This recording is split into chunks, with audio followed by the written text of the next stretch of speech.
ఇప్పుడే జీ5 app download చేయండి. చూడండి మీ ఫేవరెట్ టీవీ షోస్ ఎప్పుడైనా ఎక్కడైనా. ఇక మనందరం కూడా రక్షణ వ్యవస్థ గురించి మాట్లాడుతూ ఉంటాం. ఆ రక్షణ వ్యవస్థను పెంపొందించుకోవడానికి ఎన్నో రకాల ఆహారాలు, టాబ్లెట్స్ అనేవి తీసుకుంటూ ఉంటాం. ఆ రక్షణ వ్యవస్థను మెరుగుపరచుకోవడానికి కొన్ని ఆసనాలు కూడా పనికొస్తాయట.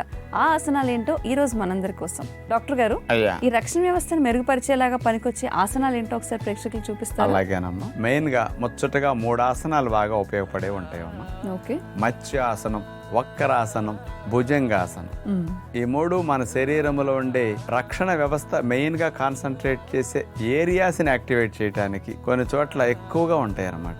కంఠ భాగంలో ఉండే టాన్సిల్స్, ఎడినాయిడ్స్, అట్లాగే ఈ రక్షణ వ్యవస్థలో మెయిన్ గా సీనియర్ తెల్ల రక్త కణాలు కాన్సన్ట్రేటెడ్ గా ఉండి ఎడినాయిడ్స్, టాన్సిల్స్, మరి థైమస్ గ్లాండ్ ఇలాంటి ఏరియాల్లో చాలా లింఫ్ నోడ్స్, లింఫ్ వెసల్స్ బాగా ఎక్కువ ఉంటాయి అన్నమాట. కానీ ఇలాంటి వాటన్నిటిని యాక్టివేట్ చేసే ఆసనాలు ఈ 3 అన్నమాట. అవి బాగా యాక్టివేట్ అయితే ఎక్కువ రక్షణ వ్యవస్థ, ఇమ్యూనిటీ బాగా రంగంలోకి దిగుతుంది అన్నమాట. అలాంటి 3 ఆసనాలు ఎలా చేయాలో చూద్దాం. ముందుగా మత్స్యాసనం. మనము ఇట్లా కూర్చున్న తర్వాత మెల్లగా మోక చేతుల్ని అట్లా ఆనిచ్చేసి వెనక్కి వెళతాం.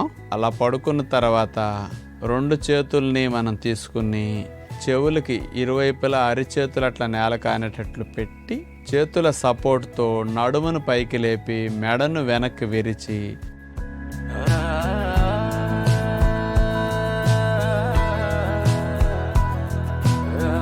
మాడు భాగాన్ని నేల కానేటట్టు అట్లా చేస్తాం. ఇప్పుడు చూడండి, మెడ భాగము ఎట్లా పూర్తిగా వెనక్కి విరవబడిందో నడుము కూడా వెనక్కి విరవబడుతుంది. అట్లాగే కదలకుండా ఈ ఆసనంలో ఉండగలనంతసేపు నిమిషమో మనం ఉంటాం.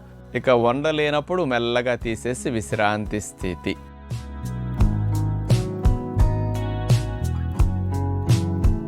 వక్రాసనం. ఇప్పుడు ఎడమ కాలు చాపేసాం, కుడి కాలుని మోకాల దగ్గర నుంచి మడిచాం, కుడి చేయి వెనక్కి పెట్టేసుకుంటాం. ఈసారి ఎడమ చేతిని పైకి లేపి కుడి మోకాలు పైనుంచి అలా వేయవలసి ఉంటుంది. మోక చేతితో కాలు నెట్టుకుంటూ నడుముని ట్విస్ట్ చేయవలసి ఉంటుంది. ఇప్పుడు ఎంత నెట్టుకుంటే అంత బాగా నడుము తిరగటానికి అవకాశం ఉంటుంది. ఇక చేతి వేళ్లతో పాదాన్ని అట్లా పట్టుకుని చేతితో మోక చేతి భాగంతో కాస్త కాలు నెట్టుకుంటూ నడుముని కుడివైపు అట్లా తిప్పాలి. కుడి చేయి నేల కానిచ్చుంది, మెడ నడుము అంతా కూడా కుడివైపు తిరిగేసి అట్లాగే ట్విస్ట్ చేసి ఉంచాలి. ఇది లోవర్ బ్యాక్ పెయిన్ కి బాగా మంచిది. ఆ ముడ్డి పూసల దగ్గర ఉండే కండరాలన్నీ బాగా యాక్టివ్ అవుతాయి అన్నమాట. ఉండగలనంతసేపు ఉంటారు. అవకాశం లేనప్పుడు, నొప్పిగా ఉన్నప్పుడు తీసేస్తారు. బోర్లా పడుకున్న తర్వాత 2 కాళ్ళను కలిపి చాపేస్తాం. 2 అరిచేతుల్ని నేలకి భుజాలకు సమాంతరంగా ఆనిచ్చి ఇక చేతుల సపోర్ట్ తో పాము పడగలేపినట్టుగా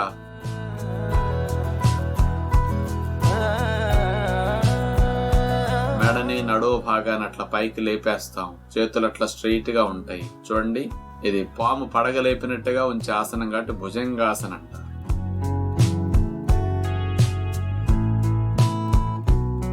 మామూలుగా ఈ 3 ఆసనాలు మెడ నొప్పులు ఉన్న వారికి, థైరాయిడ్ సమస్యలు ఉన్న వారికి, నడు నొప్పులు ఉన్న వారికి మంచిదని మనం చెప్తుంటాం.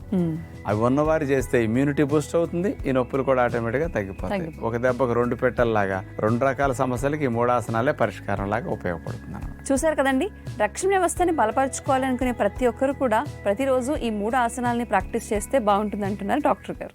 జీ5 యాప్ డౌన్లోడ్ చేసి అన్ని ఎపిసోడ్స్ పూర్తి ఉచితంగా చూడండి.